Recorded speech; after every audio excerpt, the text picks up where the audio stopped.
ప్రాపంచిక ప్రాబ్లమ్స్ లోనే కింద మీద అయిపోతాం మనం. ఇక భగవత్ కార్యం ఎప్పుడు చేస్తాం మనం? 2 పూటల భోజనం గురించి 24 గంటలు టెన్షన్ పడతారు. ఎందుకో ఏమో అర్థం కాదు. బంగారం తింటారా? ఎన్ని కోట్లు కావాలి?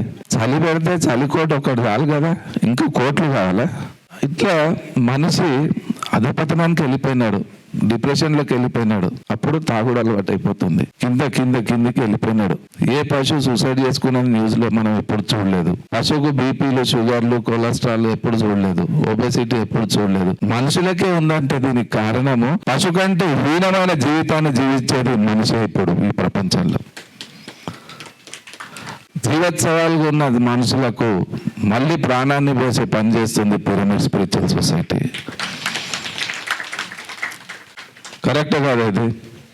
ఎట్లున్నాం మనం? ఆ చైతన్యంతో లేము, ఆ తేజంతో లేము. ఏమైపోయింది అంత? అర్జునుడికి ఉన్న తేజస్సు మనకెందుకు లేదు? జీవుడు శివుడిగా ఎందుకు లేడు? నరుడు నారాయణుడిగా ఎందుకు లేడు? దానికి మనం ఎప్పుడు ప్రయత్నం కూడా చేయలేదు.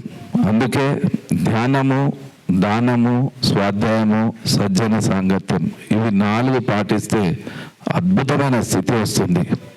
నేను చేస్తా అది. ధ్యానం అంటే ఏమో చేయడం అనుకుంటాం, ఏమి చేయకుండా ఉండడమే ధ్యానము. ఏమో చేయాలనుకుంటాం, సాక్షిగా ఉండడమే నేర్పిస్తుంది ధ్యానం. విట్నెస్, ప్రతి దాంట్లో విట్నెస్గా ఉంటాము, సాక్షిగా ఉంటాము, చూస్తూ ఉంటాము. నాటకం నడుస్తుంది, ఆల్రెడీ షూటింగ్ అయిపోయింది మీది. ఆల్రెడీ కథ, మాటలు, పాటలు, స్క్రీన్ ప్లే, దర్శకత్వం అన్నీ కంప్లీట్ అయిపోయినాయి. ఇలాంటి భార్యనే, ఇలాంటి పిల్లలు, ఇలాంటి ఇల్లు, ఇలాంటి కారు, ఇలాంటి బిజినెసే. అందరూ ఐశ్వర్య కావాలంటే అవుతుందా? కాదు. ఫ్రీడమ్ ఉంది మనకు, కానీ అందులో కూడా లిమిటేషన్ ఉంది. చిన్నపిల్లలకు ఆడుకోవడానికి అమ్మ వదిలేస్తుంది, పనిలో బిజీ ఉంటుంది. కానీ పక్కకు ఒక దీపం ఉంది, ఆ దీపం దాకా పోవద్దు అని ఒక తాడు కట్టేస్తుంది. ఒక 2 మీటర్స్ తాడు కట్టేసి వదిలేస్తుంది బాబు. అందులోనే ఆడుకోవాలి ఆయన, అంతే.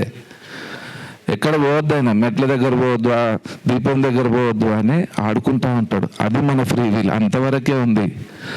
ఆ ఫ్రీ వీల్ని దాటే విధానాన్ని నేర్పించేది మన పత్రి సార్.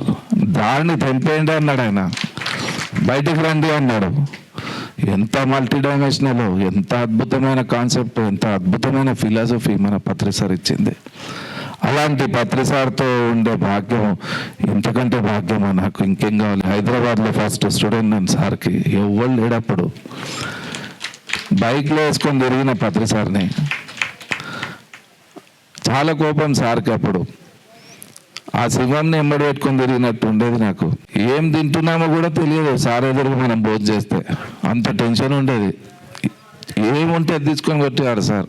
ఇంత కోపంగా ఉండి మీరు ఏదో ధ్యానం నేర్పిస్తా అని ప్రపంచంలో వెళ్దామంటారు సార్. అది కరెక్ట్ కాదు. నేను కరుస్తా అంటే ఎవడు విన్నాడు? జర ప్రేమతత్వము, జర పాండిత్యము, జర మనం దిగాలి సార్. ఇట్లుంటే నడవది అన్న. నేను ఇట్లా ఉంటా అన్నాడు సార్. నేను ఇట్లే ఉంటా, దీని తర్వాత కూడా దీన్ని తట్టుకొని ఉన్నాడు, నాలాగా తయారవుతాడు అన్నాడు పత్రి సార్.